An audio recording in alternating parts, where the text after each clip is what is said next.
Hello friends, welcome to Chennai super kitchen. இன்றைக்கி நம்ம aquarium சீரீஸில் என்ன பார்க்க போகிறோம் அப்படின்னம்னா, பிளான்டட் டேங்க்கில் எப்படி வாட்டர் சேஞ்ச் பண்ணுறது, அதோட வீக்லி மெயின்டெனன்ஸ் என்னென்ன அப்படின்றத நம்ம பார்க்க போகிறோம். பிளான்டட் டேங்க்னாலே கண்டிப்பாக ஆல்கே ஃபார்ம் ஆகத்தான் செய்யும். அதைத்தான் நம்ம வந்துட்டு அதை எப்படி க்ளீன் பண்ணுறது, நம்ம வேறு என்ன ஃபில்டர் எப்படி க்ளீன் பண்ணுறது, நம்ம டேங்க்கில் கிராவலில் அந்த சாயிலில் தேங்கியிருக்க அழுக்கெல்லாம் நம்ம எப்படி க்ளீன் பண்ணுறது, எவ்வளோ வாட்டர் வந்து அதில் சேஞ்ச் பண்ணணும், அது எப்படி சேஞ்ச் பண்ணணும், எந்த மாதிரி மறுபடியும் ரீஃபில் பண்ணணும் அப்படின்றத நம்ம இப்போ பார்க்க போகிறோம். வாங்க அதை நம்ம பார்க்கலாம்.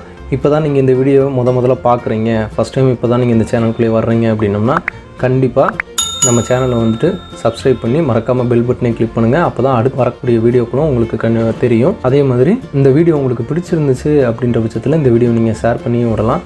கண்டிப்பாக இந்த வீடியோ வந்துட்டு லாஸ்ட் வரைக்கும் மிஸ் பண்ணாமல் ஸ்கிப் பண்ணாமல் கொஞ்சம் பாருங்கள். இந்த வீடியோ கொஞ்சம் லென்த்தான வீடியோஸ் தான். ஏன்னா நம்ம வந்துட்டு ஒரு டேங்க் 100 லிட்டர் டேங்க் வந்துட்டு நம்ம ஃபுல்லாக க்ளீன் பண்ணி வாரத்தில் ஒரு நாள் அதை நம்ம எப்படி மெயின்டைன் பண்ண போகிறோம் அப்படின்றத வந்து நம்ம காட்ட போகிறோம். அதனால் இது கொஞ்சம் லென்த்தாக தான் போகும். அதனால் கொஞ்சம் ஃபுல்லாக பாருங்கள், தப்பாக நினச்சிக்காதீங்க யாரும்.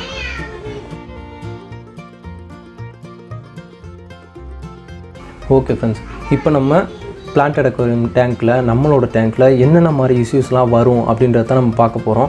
இந்த மாதிரி ஆயில் வந்துட்டு லீக் ஆகிருக்கும். நீங்கள் பழைய வீடியோஸ்லேயே நம்ம வீடியோஸில் நீங்கள் பார்த்துருப்பீங்க. மேலே அந்த டேங்க்கில் சர்ஃபேஸில் வந்துட்டு பார்த்தா ஆயில் மாதிரி தெரியும். இந்த ஆயிலெலாம் எங்கேருந்து வருது, நம்ம எப்படி நம்ம இந்த டேங்க்லேருந்து ஆயில் வருது அப்படின்றத நீங்கள் கேட்டிங்க அப்படின்னா, நம்ம வந்துட்டு ட்ரிஃப்ட் வுட்டு தான் நம்ம வந்து உள்ளே வச்சுருக்கோம். அதுலேருந்து கொஞ்சம் சம் அமௌண்ட் ஆஃப் ஆயில் வந்துட்டு கொஞ்சம் கொஞ்சமாக அதில் வந்துட்டு லீக் ஆகும். அது வந்து ஒன்றும் பிரச்சனை இல்லை. அதனால் நம்ம பிளான்ட்டுக்கோ ஃபிஷ்ஷுக்கோ இது வரைக்கும் எந்த பிரச்சனையுமே வந்தது கிடையாது. அந்த ஃபில்ட்ருலாம் பார்த்தீங்கன்னா க்ளீன் பண்ணி தான் கொடுக்கும். அதனால் ஒன்றும் பிரச்சனை இல்லை. அந்த ஆயில் வந்துட்டு அப்படியே தான் அது டாப் சர்ஃபேஸில் தான் இருக்கும். நீங்கள் கொஞ்சம் கொஞ்சமாக அதோட வாட்டரை வந்துட்டு மாற்றி அந்த ட்ரிஃப்ட் வுட்டு நல்லா செட் ஆனதுக்கப்புறம், ஓரளவுக்கு செட் ஆனதுக்கப்புறம் அது வந்து சரியாக போகும். இப்போ நம்ம இந்த ஆல்கேஸ்லாம் ஃபஸ்ட்டு எப்படி க்ளீன் பண்ணுறதுனா, இந்த மாதிரி ஒரு ஒயிட் கிளாத் எடுத்துக்கோங்க. ஒரு காட்டன் கிளாத்து நீங்கள் வந்துட்டு கொஞ்சம் ரஃப்பாக இல்லாத மாதிரி சாஃப்ட் கிளாத்தாக கொஞ்சம் பார்த்து எடுத்துக்கோங்கன்னா, நம்ம கிளாஸில் வந்து சர்ஃபேஸில் ஸ்க்ராச்சஸ்லாம் ஆகிறதுக்கு வாய்ப்பு இருக்குது. இந்த மாதிரி காட்டன் கிளாத்து கொஞ்சம் சாஃப்டான கிளாத்தாக எடுத்துக்கிட்டிங்க, மேக்ஸிமம் பனியன் கிளாத் எடுத்தீங்க அப்படின்னம்னா இந்த மாதிரி ஸ்க்ராச்சஸ் வரதை நீங்கள் அவாய்ட் பண்ணலாம். இந்த மாதிரி சின்ன ஒயிட் கிளாத் எடுத்திங்கன்னா உங்களுக்கு அந்த ஆல்கேஸ்லாம் நீங்கள் க்ளீன் பண்ணுறதை கொஞ்சம் ஈஸியாக தெரியுன்றதுக்காக நாங்கள் ஒயிட் கிளாத் எடுத்துருக்கோம். நீங்கள் நல்ல கிளாத்து எதுனாலும் கொஞ்சம் எடுத்துக்கலாம். மேக்ஸிமம் கெமிக்கல்ஸ் அந்த மாதிரி இல்லாத கிளாத்தாக கொஞ்சம் எடுத்துக்கோங்க. சின்ன பீஸ் இருந்தால் கூட உங்களுக்கு போதும். இந்த மாதிரி ஒரு சின்ன ஸ்பாட்டை இது பண்ணிவிட்டு அந்த ஆல்கையை வந்துட்டு லைட்டாக அந்த மாதிரி வந்துட்டு ரப் பண்ணி எடுத்தீங்க அப்படின்னம்னா அந்த ஆல்கையெல்லாம் உங்களுக்கு வந்துடும். கொஞ்சம் அது வந்து ரஃப்பாக தான் ஒட்டியிருக்கும். இந்த மாதிரி ஸ்பாட் ஆல்கை வந்து பார்த்திங்கன்னா அதில் வந்துட்டு சின்னதாக நம்ம கிளாஸோட சர்ஃபேஸில் வந்து ஒட்டியிருக்கும். அதை நம்ம ஃப்ரண்ட்டில் சைடில் மேக்ஸிமம் நம்ம எடுக்க வேண்டியது இருக்கும். ஏன்னா அது நம்மளுக்கு பார்க்குறதுக்கே ஒரு மாதிரி வந்துட்டு டல்லாக இருக்கும். உள்ளே இருக்கிறது வந்துட்டு நம்மளுக்கு ஒரு கிறிஸ்டல் கிளியராக இருந்தால் தான் நம்மளோட பிளான்டட் அக்வாரியம் பார்க்குறதுக்கு வந்துட்டு ஒரு பீஸ்ஃபுல்லாக சூப்பராக இருக்கும். அதனால் வந்துட்டு நீங்கள் அதெல்லாம் கொஞ்சம் க்ளீன் பண்ணி எடுத்த வேண்டியது வந்துடும். இந்த மாதிரி லைட்டாக நீங்கள் ரப் பண்ணி எடுத்தாலே போதும். ஆல்ரெடி நம்ம வந்துட்டு இந்த ஸ்பாட்லாம் வராமல் இருக்கிறதுக்காக தான் நம்ம வந்துட்டு டேங்க் கிளீனர்ஸ், அதாவது இந்த ஆல்கே ஈட்டிங் ஃபிஷ்ஷஸ்லாம் நம்ம வாங்கி கொடுத்துருக்கோம். இதில் வந்து 4 ஃபிஷ்ஷு வந்துட்டு இருக்குது. பாண்டாக்காரை நம்ம உள்ளே விட்டுருக்கோம். அதுதான் இப்போ நம்ம வந்துட்டு நம்ம கையில் வந்துட்டு ஃபுல்லாக வந்து விளாடும். நம்ம ஃபிஷ்ஷை வச்சு க்ளீன் பண்ணுற அந்த இதெல்லாம் பார்த்திங்கன்னா நம்ம மாலுக்கு இங்கெல்லாம் போனோம்னா பார்த்துருப்பீங்க. அதே மாதிரி தான் அந்த கையை உள்ளே விட்ட உடனே ஃபுல்லாக இந்த மீன் எல்லாமே வந்துட்டு நம்ம கையில் உள்ளே ஃபுல்லாக அழுக்கு அந்த மாதிரிலாம் சாப்பிட ஆரம்பிச்சிருது. வேறு எந்த மீனுமே வந்து சாப்பிட மாதிரி, இந்த பாண்டாக்காரை மட்டும் கையை உள்ளே விட்ட உடனே வந்துடுது. ஓகேங்களா, 4 மீனுமே வந்துட்டு தொத்திக்குது கையில். அது ஒன்றுமே பண்ணவே முடியல. ஒரு மாதிரி கூச்சமாக தான் இருக்குது. அது ஒரு மாதிரி நம்ம கையிலேருந்து அதை ரப் பண்ணி சாப்பிட்ற மாதிரி தெரியுது. நல்லா ஃபீல் ஆகுது.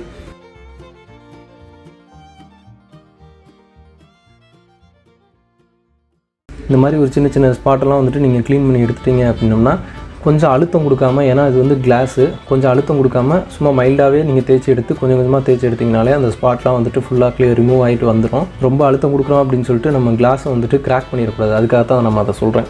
ஏன்னா நிறைய ஸ்பாட் இருக்கும். நம்ம ஆல்கே வந்துட்டு நம்ம எல்லா ஆல்கே ஈட்டிங் ஃபிஷ்ஷஸ்ஸு ஏன்னா எல்லாமே நம்ம வந்து மெடிசின்ஸு எல்லாமே கொடுத்தாலும் ஒரு சின்ன ஸ்பாட்டஸ்லாம் வந்து வரத்தான் செய்யும். அதை நம்ம ஒன்றும் பண்ண முடியாது. ஏன்னா நம்ம மெயின்டைன் பண்ணுறது எல்லாமே அப்படி தான்.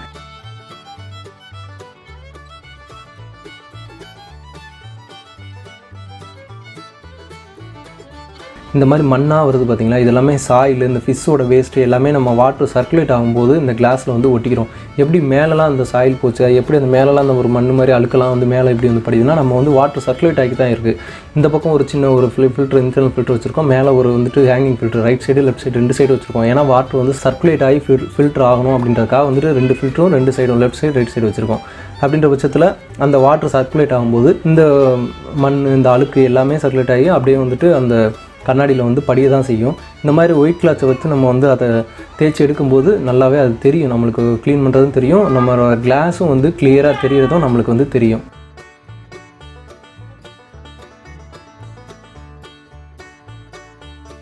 இப்போ இந்த மாதிரி நம்ம சின்ன சின்னதாக வந்து இருக்க ஸ்பாட் எல்லாமே வந்துட்டு நம்ம ஓரளவுக்கு க்ளீன் பண்ணி எடுத்தாச்சு. இந்த மாதிரி இந்த காராப்பாண்டை நீங்கள் வச்சுருக்கின்ற பட்சத்தில் அது வந்து உங்களை கண்டிப்பாக டிஸ்டர்ப் பண்ணிக்கிட்டே தான் இருக்கும். இந்த மாதிரி ஃபுல்லாக நீங்கள் வந்துட்டு அது மாதிரி க்ளீன் பண்ணும்போது இந்த மாதிரி ஒரு டேரெக்ஷனில் க்ளீன் பண்ணுங்கள். மேலேருந்து கீழே இல்லை இடத்துலேருந்து வலது அந்த மாதிரி ஒரு ஃப்ளோவை ஃபாலோ பண்ணி நீங்கள் க்ளீன் பண்ணிங்கன்னா உங்களுக்கு டிஸ்பிளே இது வந்து நம்மளுக்கு ஒரு கிறிஸ்டல் கிளியராக ஒரு டிஸ்பிளே மாதிரி தெரியணும். அப்போ தான் வந்துட்டு நம்மளோட அக்வாரியம் டேங்க் வந்துட்டு பிளான்டட் அக்வாரியமில் முக்கியமாக அது வந்து நல்லா தெரியும்.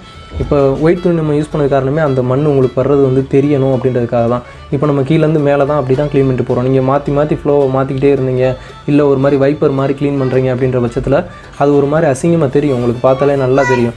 அதனால தான் நம்ம வந்து இந்த மாதிரி வந்துட்டு ஒரே ஃப்ளோவாக நம்ம வந்துட்டு ஃபாலோ பண்ணணும்.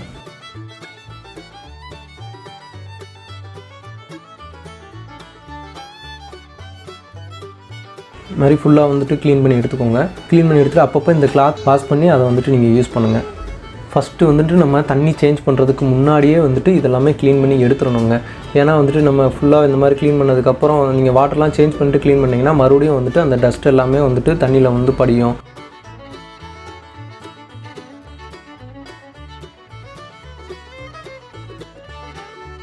கையெல்லாம் ஃபுல்லாக கழுவிட்டு தான் நம்ம வந்து உள்ளே விடணும். ஓகேங்களா? அதனால தான் நம்ம வந்து தண்ணி சேஞ்ச் பண்ணுறதுக்கு முன்னாடியே வந்துட்டு நம்ம இதை ஃபுல்லாக க்ளீன் பண்ணி எடுத்துக்க போகிறோம்.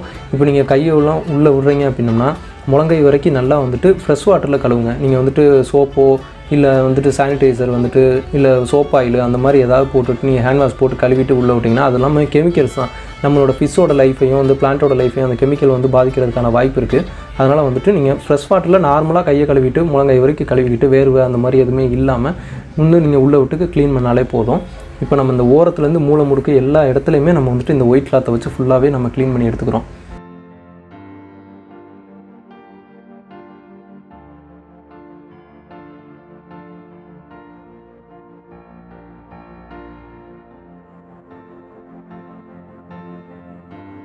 மூணு சைடுமே நம்ம இப்போ க்ளீன் பண்ண போகிறோம். 3 கிளாஸ் வந்து அது நம்மளுக்கு வந்து விசுவலாக இருக்கும். பேக் சைடு வந்து கிளாஸ்லேயும் வந்துட்டு நம்ம பிளாக் சீட் போடுறதுனால அது அந்தளவுக்கு நம்மளுக்கு விசுவல் கிடையாது. இருந்தாலும் ஓரளவுக்கு நீங்கள் வந்துட்டு க்ளீன் பண்ணி இங்கே தான் வந்துட்டு நம்ம அந்த ஃப்ளோ டைரக்ஷன் இதெல்லாமே பார்த்து பக்காவாக க்ளீன் பண்ணுவோம். பேக் சைடில் வந்து ஓரளவுக்கு நம்மளுக்கு வந்துட்டு தெரிகிற அளவுக்கு க்ளீன் பண்ணால் ஓகே தான். ஏன்னா ரொம்ப ஃபார்ம் ஆகிட்டு நீங்கள் கடைசியில் பார்த்தீங்கன்னா அந்த இடத்துல படிஞ்சிருக்கிறது அப்படியே உங்களுக்கு டேங்க்கில் வந்து இன்னும் அதிகப்படியாக படிஞ்சிட்டே இருக்கும். அதனால் பேக் சைடில் வந்துட்டு நல்லா முடிஞ்ச அளவுக்கு நீங்கள் க்ளீன் பண்ணி எடுத்துக்கோங்க.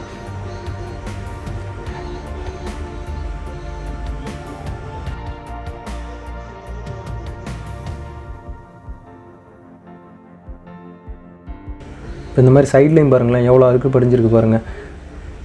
இந்த தெர்மாமீட்டர் வந்து நாங்கள் சும்மா கீழே கிடக்குதுன்னா அந்த இடத்துல தெர்மாமீட்டர் இருந்த இடத்துலையுமே வந்துட்டு சின்ன சின்ன ஆல்கே அந்த டஸ்ட் எல்லாமே ஃபார்ம் ஆகிருக்கும். அதனால தான் அதை கலத்தி ஓரமாக வச்சுட்டு அந்த இடத்துலையும் க்ளீன் பண்ணுறதுக்காக தான் நம்ம கலத்தி ஓரமாக வச்சுருக்கோம்.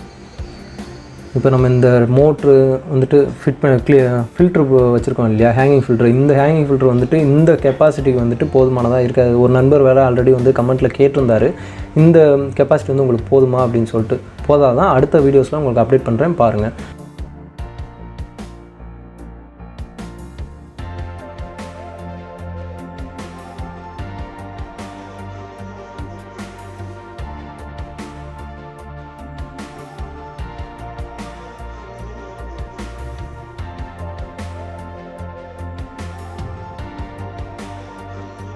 இப்போ இந்த சின்ன சின்ன நத்து இருக்குது பார்த்தீங்களா, இது வந்து பிளாடர் ஸ்னைலோட குட்டி. இது வந்து நம்ம ஆல்ரெடி பெரிய பிளாடர் ஸ்னைல் வந்து நம்ம வீடியோவில் காட்டியிருந்தோம். நான் ஸ்னைல் இன்ட்ரடியூஸ் வீடியோவில் நீங்கள் போய் பார்த்தீங்கன்னா தெரியும், பிளாடர் ஸ்னைல் அதில் காட்டியிருந்தோம். அது பெருசு வந்து அங்கங்கே குட்டி போட்டு தான் நான் உங்களுக்கு எடுத்து காட்டுறேன் அப்படின்னு சொல்லியிருந்தேன். அந்த குட்டி தான் இப்போ ஓரத்தில் தெரியும். இப்போ நாங்கள் க்ளீன் பண்ணும்போது தான் இந்த நாங்கள் குட்டியை வந்து நாங்கள் பார்த்தோம். அந்த பெரிய ஸ்னைலை வந்துட்டு நம்ம அசாசின் விட்டுருக்கோம் இல்லையா, அது வந்து ஃபுல்லாக சாப்பிட்டு செத்து போச்சு. அந்த ஸ்னைல் வந்து செத்து போச்சு பெருசு. இந்த சின்னது வந்துட்டு இங்கே ஓரத்தில் பதுங்கி நிற்கிது. அந்த அசாசனுக்கு பயந்து தான் ஓரத்தில் இருக்குதுன்னு சொல்லி நினைக்கிறேன். இப்போ தான் நாங்கள் பார்க்குறோம். இது வரைக்கும் இந்த ஸ்னைல் குட்டி இருக்கிறதே எங்களுக்கு தெரியாது. சரி, அதையும் கவர் பண்ணி இந்த க்ளீனிங் வீடியோலையே வந்துட்டு உங்களுக்கு போடலாம் அப்படின்னு சொல்லிட்டு ஒரு ஐடியா. அதனால தான் இதுவே அட்டாச் பண்ணி விட்டோம். இந்த மாதிரி ஸ்னைல்ஸு பிளாடர் ஸ்னைல்லாம் உங்களுக்கு ஒன்றும் அந்தளவுக்கு வந்துட்டு ஒன்றும் இஷ்யூ கிடையாது. இந்த ரவுண்டாக இருக்க ஸ்னைலும் தான் உங்களுக்கு பிரச்சனை. அந்த ரவுண்ட் ஸ்னைலுமே நம்ம சாப்பிட்றக்காக தான் அசாசின் ஸ்னைல் வந்து இன்ட்ரடியூஸ் பண்ணோம். அதேமாதிரி நீங்கள் இப்போ பார்த்தீங்கன்னா தெரியும், அந்த சின்ன சின்ன ரவுண்ட் ஸ்னைல்லாம் ஏகப்பட்டது இருந்துச்சு, ரொம்ப அதிகமாக இருந்துச்சு. அதனால தான் அசாசின் வாங்கி விட்டோம். இல்லாட்டினா 1-2 இருந்தால் கூட விட்டுருலாம். ஆனால் இதெல்லாம் வந்துட்டு இனப்பெருக்கம் பண்ணி ரொம்ப பெருகக்கூடியது. ஓகேங்களா? அதனால் நிறையா விட்டுருங்க. இப்போ அந்த கரெக்டாக அந்த ஒரு இடத்துல மட்டும் அது சாப்பிட்டு அங்கங்கே குமிச்சு வச்சுருக்குங்க. அதோட ஓடுலாம் அந்த ரவுண்டாக வெறும் ஓடு மட்டும் செத்து கிடக்கு. நம்ம அந்த ஹாலிவுட் படத்துலலாம் பார்ப்போம், கிங்காங் படத்துலலாம் ஒரே இடத்துல குமிச்சு சாப்பிட்டு வச்சுருக்கோம்ல எலும்பு கூட, அதே மாதிரி சாப்பிட்டு இது தானாக வந்து இந்த மாதிரி சாப்பிட்டு இந்த இடத்துல போடுதா, இல்லை அதோட நம்ம வாட்டர் சர்க்குலேட் ஆகிறதுனால இந்த இடத்துல வந்து குமிச்சு கிடக்கா அப்படின்னு தெரியல. ஆனால் அந்த கரெக்டாக அந்த இடத்துல மட்டும் கிடக்கு.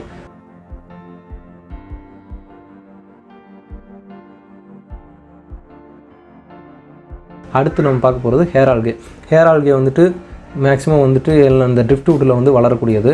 இதை நம்ம சாப்பிட்றதுக்கு தான் சியாமி வந்து நம்ம வச்சுருந்தோம். சியாமி ஃபிஷ் ஆல்கேட்டர் இருந்ததில்ல, அது நம்மளுக்கு வந்து ஹேர் ஆல்கே சாப்பிட்றதுக்குனே ஸ்பெசிஃபிக்காக இருக்கும். அதுதான் நம்ம வச்சுருந்தோம். அது கொஞ்சம் பெருசாகிட்டனால தான் நம்ம அதை எடுத்து வெளியே விட்டாச்சு. ஏன்னா அது வந்து செடியெல்லாம் கீழே வச்சுருக்க பிளான்ட்டெல்லாம் வந்து கிளச்சி விட்டுருது அப்படின்றனால வெளியே எடுத்துட்டோம். இப்போ இந்த இடத்துல வந்து ஹேர் ஆல்கே நம்ம கையால் தான் பிடுங்கி எடுத்துகிறோம். இதுவே நீங்கள் விட்டிங்கன்னா அப்படியே வந்து பரவி ரொம்ப அதிகமாகிடும் அப்படின்றனால வந்துட்டு கையாலே பிடிங்கி இந்த மாதிரி மெயின்டெனன்ஸ் பண்ணும்போது நீங்கள் வந்து க்ளீன் பண்ணி எடுத்துடணும். ஏன் அந்த இடத்துல மட்டும் ஹேர் ஆல்கே வந்திருக்கு அப்படின்னு கேட்டிங்கன்னா, அந்த இடத்துல ஸ்டார்டிங்கில் நம்ம ஜாவா மாஸ் வந்து வச்சுருந்தோம். கொஞ்சம் ஜாவா மாஸ் வச்சுருந்த இடத்துல தான் வந்துட்டு அது வளர்ந்துருக்கு. இப்போ மேலேயும் கொஞ்சம் ஜாவா மாஸ் வச்சுருந்தோம். அதுவும் இதே மாதிரி ஹேர் ஆல்கேலாம் வந்து நம்ம க்ளீன் பண்ண மறுபடியும் அதில் சின்ன அதோட விதைகள், ஜாவா மாஸோட விதைகள் மாதிரி அதோட நாற்றுலாம் இருந்துக்கலாம். அதுலேருந்து வளர்ந்து பெருசாக வந்துருச்சு. ஆனால் இந்த இடத்துல ஜாவா மாஸ் வரவே இல்லை, ஏன்னு தெரியல. ஹேர் ஆல்கே மட்டும்தான் மறுபடியும் வந்துகிட்டே இருக்குது. அதை நம்ம ஃபுல்லாகவே க்ளீன் பண்ணி எடுத்துடுறோம். கையாலேயே ஃபுல்லாக க்ளீன் பண்ணி எடுத்துரும். இந்த மாதிரி சின்ன டஸ்ட்டெல்லாம் கீழே தான் போய் உங்களுக்கு சேரும். முடிஞ்ச அளவுக்கு நம்ம வெளியே எடுத்துருவோம், கீழே தான் போய் சேரும். அதனால தான் இப்போ நம்ம பார்த்தீங்கன்னா லாஸ்ட்டாக வந்து எல்லா வேலையும் முடிச்சுட்டு அதுக்கப்புறமா தான் நம்ம வந்துட்டு வாட்டர் சேஞ்ச் பண்ண போகிறோம். இப்போ இந்த டேங்க்கில் வந்து 100 லிட்டர் கெப்பாசிட்டி. இதில் நம்ம எவ்வளோ வாட்டர் சேஞ்ச் வந்து பண்ணணும் அப்படின்னா 25% வந்து வாட்டர் சேஞ்ச் பண்ணணுங்க. 25 to 30% கூட ஓகே தான். ஆனால் அவ்வளோதான் பண்ணணும். அதுக்கு மேலே ரொம்ப பண்ணிங்கன்னா நம்ம வாட்டரோட கண்டிஷன் வந்து சேஞ்ச் ஆகிரும். வாட்டரோட கண்டிஷன் சேஞ்ச் ஆகிடுச்சுன்னா நம்ம உள்ளே அவ்வளோ ஃபிஷ் வச்சுருக்கோம், அதை பிளான்ட் வச்சுருக்கோம், அதுக்காக நம்ம மெடிசன் வந்து வாங்கி கொடுத்துக்கிட்டு இருக்கோம். அதோட அந்த கண்டிஷன்ஸ்லாம் சேஞ்ச் ஆகிடுச்சுன்னா ஃபிஷ்ஷுக்கும் இல்லை பிளான்ட்டுக்கும் வந்துட்டு கொஞ்சம் ப்ராப்ளங்கள் ஏதாவது க்ரியேட் ஆகும். ஆனால் இதனால தான் வந்துச்சு நம்மளுக்கு தெரியாது. அதனால் 25% சேஞ்ச் பண்ணிங்கன்னா ரொம்ப பிரச்சனைகள் எதுவும் வர தேவையில்லை. இப்போ இந்த ஃபில்ட்ரு பம்பு, கிராவல் கிளீனர் அந்த மாதிரி சொல்லுவாங்க, இந்த தான் நம்ம வச்சு யூஸ் பண்ணி இந்த தண்ணியை வந்து சேஞ்ச் பண்ண போகிறோம். இப்போ தண்ணியை மட்டும் சேஞ்ச் பண்ண போகிறோமா அப்படின்னா இல்லை, தண்ணியோடு சேர்த்து 25% எடுக்க போகிறோம். அதோட சின்ன டஸ்ட்டெல்லாம் வந்துட்டு நம்ம சாயிலில், அதாவது கார்பெட் ஏரியாவில் வந்துட்டு ஃபுல்லாக படிஞ்சிருக்கும். அந்த சாயிலையும் முடிஞ்ச அளவுக்கு இப்போ அந்த லாவா ராக் வச்சுருக்கோம் இல்லையா, அதில் இந்த ஃபிஷ்ஷோட கழிவுகள்லாம் கிடக்கும், கீழே சாயிலில் கிடக்கும், எந்தெந்த ராக்கில் இருக்கலாம். அந்த மாதிரி உங்களுக்கு படிஞ்சிருக்கிற இடம் நீங்கள் பார்த்தாலே, நீங்கள் டெய்லி டேங்கை பார்ப்பீங்க, அப்போ உங்களுக்கே தெரியும் அந்த இடத்துல மட்டும் கொஞ்சம் அழுக்கு படிஞ்ச மாதிரி இருக்கும். அந்த இடங்கள்லாம் ஒரு 3 சென்டிமீட்டர் கேப். ஏன்னா நீங்கள் பிளான்ட்டுக்கு மேலே டேரெக்டாக வச்சிங்கன்னா அதோட ப்ரெஷரில் பிளான்ட்டையே பிடிங்கி எடுத்துகிட்டு போயிடும். பிளான்ட்டை விட்டு ஒட்டி கரெக்டாக அந்த இடத்துல மட்டும் நீங்கள் போய்ட்டு அந்த மவுத்து, அந்த ஃபில்டரோட மவுத் இருக்கு இல்லையா, அதை நீங்கள் வச்சிங்க அப்படின்னோம்னா அதை மட்டும் ஃபில்ட்ரு பண்ணி சக் பண்ணி கொண்டு போயிடும். அதோட ப்ரெஷரில் சின்ன பீஸ்லாம் வந்துட்டு கீழே ஒட்டிகிட்டு இருக்கிறதெல்லாம் வந்துட்டு அதோட ப்ரெஷரில் போயிடும். நீங்கள் பார்த்தீங்கன்னா தெரியும். அதை நான் உங்களுக்கு க்ளோஸ்அப்பில் எடுத்துருக்கோம், அது நீங்கள் இப்போ பார்த்தீங்கன்னா தெரியும்.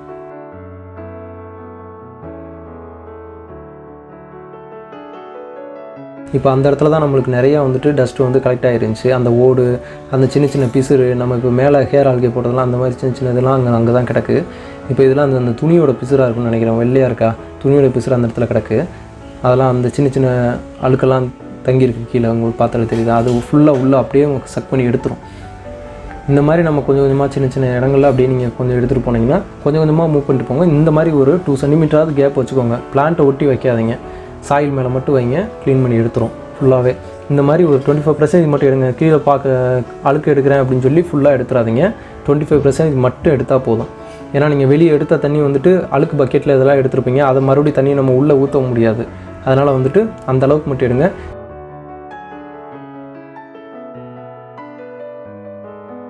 ரீஃபில் பண்ணுற வாட்டர் வந்து பார்த்திங்கன்னா ஆர்ஓ வாட்டராக மட்டும்தான் இருக்கணும். நீங்கள் மெட்ரா வாட்டரோ, கிணத்து தண்ணி, இல்லை வேறு மாதிரி நம்ம போர் தண்ணி அந்த மாதிரிலாம் எடுத்திங்கன்னா நம்ம டேங்க்கில் வந்து சால்ட் வந்து படிய ஆரம்பிச்சிருச்சுன்னா அது நம்மளுக்கு பார்க்கவே ரொம்ப அசிங்கமாக தெரியும். அவ்வளோ கிளியராக இருக்காது. அதனால் வந்துட்டு ஆர்ஓ வாட்டர் மட்டும் யூஸ் பண்ணுங்கள். இதுக்கு முன்னாடி நம்ம ஆர்ஓ வாட்டருக்கு முன்னாடி இப்போ தான் கொஞ்ச நாள் ஒரு மாதம் 2 மாதமாக நம்ம ஆர்ஓ வாட்டர் யூஸ் பண்ணிகிட்ருக்கோம். இதுக்கு முன்னாடி நம்ம டேங்க்கில் வந்து அந்த மாதிரி சால்ட்டு படிஞ்சிருந்துச்சு. அது இப்போ அவாய்ட் பண்ணுறதுக்காக தான் நம்ம ஆர்ஓக்கு மாற்றினோம். வாரத்தில் ஒரு கேன் மாதிரி ஒரு 25 லிட்டர்ஸ், இந்த டேங்க் கெப்பாசிட்டினா ஒரு 25 லிட்டர்ஸ் மாற்றுறதுனால வந்துட்டு ஒன்றும் பிரச்சனை இல்லை. அந்தளவுக்கு ஒன்றும் நம்ம பிரச்சனை. ஒரு தடவை தான் நம்ம வந்துட்டு 4 கேன் மாற்ற போகிறோம். அதுக்கப்புறம் ஃபுல்லாகவே வந்துட்டு ஆர்ஓ வாட்டர் தான் யூஸ் பண்ண போகிறோம். இது நீங்கள் ஃபுல்லாக நான் இது வரைக்கும் இது தான் யூஸ் பண்ணேன், போர் வாட்டர் தான் யூஸ் பண்ணேன், அதனால் திடீர்னு ஆர்ஓ வாட்டர் பார்த்தா எல்லா தண்ணியும் எடுத்துகிட்டு அப்படியே மொத்தமாக ஆர்ஓவை மாற்றிடாதீங்க. கொஞ்சம் கொஞ்சமாக மாற்றுங்க. இப்போ 25 லிட்டர் இருக்குன்னா 25 நீங்கள் மாற்றிட்டு வந்தாலே அதோட தண்ணியோட கண்டிஷன் வந்து சேஞ்ச் ஆக ஆரம்பிச்சிடும். ஓகேங்களா? இதெல்லாமே இப்போ தண்ணியை வந்துட்டு எடுத்தாச்சு.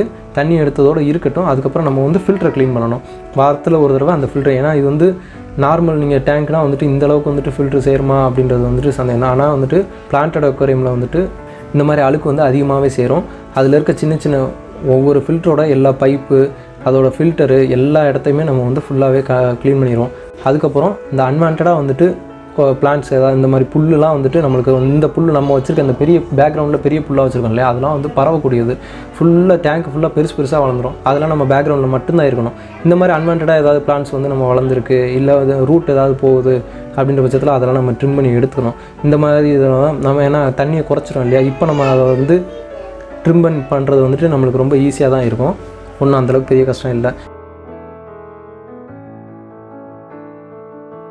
இது வந்து வேர் வந்து பார்த்திங்கன்னா அடியில் வந்துட்டு ஃபுல்லாக பரவி இருக்கும். நீங்கள் வேரோட இந்த புல்லுக்கு மட்டும் நான் சொல்கிறேன், வேர் வந்து பார்த்திங்கன்னா ஃபுல்லாக பரவி இருக்குமா, அப்படி நீங்கள் அதை அப்படியே பிடுங்கினீங்கன்னா கீழே இருக்க மற்ற பிளான்ட்ஸும் சேர்த்து பிடுங்கிட்டு மேலே வரும். அதனால தான் இந்த பிளான்ட்டை மட்டும் கரெக்டாக நாங்கள் அந்த வேரை மட்டும் வெட்டி வெளியே எடுக்கிறேன்.